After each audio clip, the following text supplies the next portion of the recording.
मोहतरम सामीन, अस्सलाम वालेकुम वरहमतुल्लाहि ताला बरकातुहू। इस वक्त आप देख रहे हैं हमारा यूट्यूब चैनल इनफराद। आपसे गुजारिश है कि अगर अभी तक आपने हमारा यूट्यूब चैनल इनफराद सब्सक्राइब नहीं किया है तो मेहरबानी करके सब्सक्राइब कर लें ताकि हर आने वाली वीडियो आप तक आसानी के साथ पहुंच जाए। आज हम आपको हज़रत उमर इब्न अब्दुल अज़ीज़ के अदल की एक दास्तान सुनाने वाले हैं।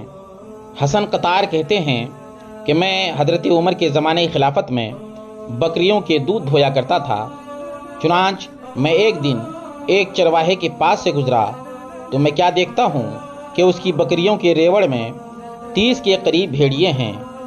मैंने उनको कुत्ता समझा क्योंकि मैंने पहले भेड़ियों को नहीं देखा था। मैंने ताज्जुब से चरवाहे से पूछा कि तुम इतने कुत्तों का क्या करते हो?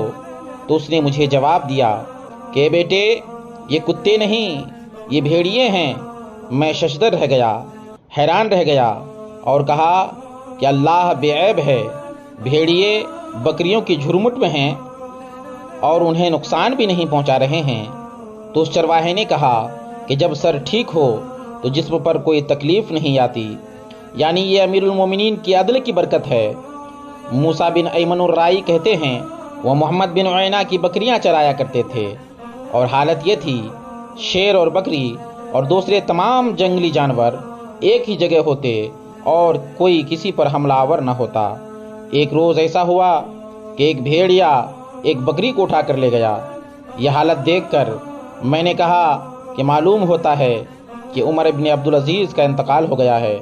चुनांच जब पता किया गया तो पता चला कि हज़रत उमर इब्न अब्दुल अज़ीज़ रज़ियल्लाहु ताला अन्हु इंतकाल फरमा गए हैं।